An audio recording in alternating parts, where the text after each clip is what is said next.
Good morning সবাইকে। আজকে হচ্ছে রবিবার। আজ সকালবেলায় আমরা মোটামুটি 3:30 নাগাদ উঠে গেছি। এখন বাজছে 5টা, কারণ আমাদের ট্রেন রয়েছে 6:30টায় সাঁতরাগাছিতে। তো সকাল থেকে উঠে মোটামুটি সব কিছু কমপ্লিট করে আমরা চললাম হচ্ছে বাড়ির দিকে। আমার বাড়ি হচ্ছে আমার বাবার বাড়ি পুরুলিয়া নপাড়া, আমাদের গ্রামের নাম।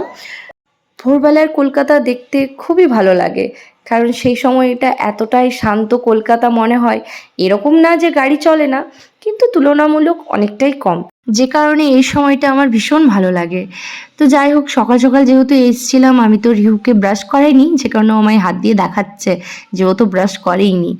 আর এই সাঁতরাগাছির এতগুলো সিঁড়ি, উড়ে বাবা রে বাবা, এটা হচ্ছে আমাদের সুপার হিরো, যে রিহুকেও ওঠাচ্ছে আবার লাগেজও ওঠাচ্ছে। ট্রেনে চেপেই রিহুর বদমাশি শুরু হয়ে যায়, একবার এইদিকে একবার ওদিকে। এত বদমাশি করছিল, আমি ওর হাতে জুসের বটলটা ধরিয়ে দিয়েছিলাম যে যদি খানিকক্ষণ ও চুপ থাকে। তো আমরা মিও আমর থেকেই তার আগের দিন রাত্রেবেলাতেই কেক নিয়ে নিয়েছিলাম, কারণ সাঁতরাগাছিতে সেরকম কোনো স্টল থাকে না। তো ট্রেনটা প্রায় 1 ঘন্টা ডিলে, যেখানে 6:30টায় ছাড়ার কথা সেটা মোটামুটি 7:30টায় ছেড়েছিল। তো বাড়ি আমাদের যেখানে 11টায় পৌঁছাবার কথা, সেটা আমাদের পৌঁছতে পৌঁছতে প্রায় 12টা 12:30 লেগে গেছিলো। তো অনেকটা ডিলে হয়ে গেছিলো ট্রেনটা। আর এসি যেহেতু ট্রেন, যে কারণে ঠান্ডা লাগবে বলে আমি রিহুকে একটা ফুল স্লিভ ড্রেস পরিয়ে দিয়েছিলাম।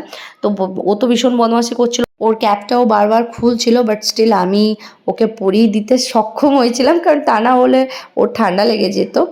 তো এইখানে ও অনেক এনজয় করছিল, বাইরের ও নেচার দেখছিল, আমরাও ওর সাথে একটু টাইম স্পেন্ড করছিলাম, যেখানে তার মধ্যেও আমার অবস্থা খুবই শোচনীয় করে দেয়। আমাকে মেরে মেরে আমার অবস্থা খারাপ করে দিয়েছিল।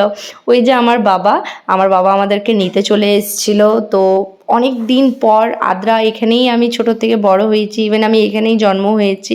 তো দেখে একদম অন্যরকম, একদম নস্টালজিক ফিল আসছিল, কারণ আমি প্রায় 1 বছর পর আদ্রা এসেছি। তো যাই হোক, বাড়ি যাওয়ার এক্সাইটমেন্ট একটা অন্যরকমই ছিল, কারণ আমি লাস্ট অক্টোবরে এসেছিলাম, তার আগে আর আসিনি আমি। বাবা মা যেহেতু আমাদের ওখানে চলে যেত, দেখা হয়ে যেত, তাই আমার আসা হতো না। এই যে মা আমার বাইরেই দাঁড়িয়ে ছিল, আমাদের আসার ওয়েট করছিল।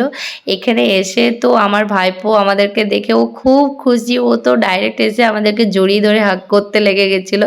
এই যে দেখতে পাচ্ছ বদমাসটাকে।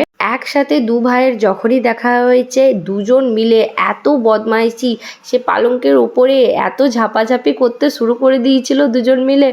যাই হোক, তো বিকেলবেলা স্ন্যাক্সে বৌদি আমাদের সবার জন্য পাস্তা বানিয়েছিল।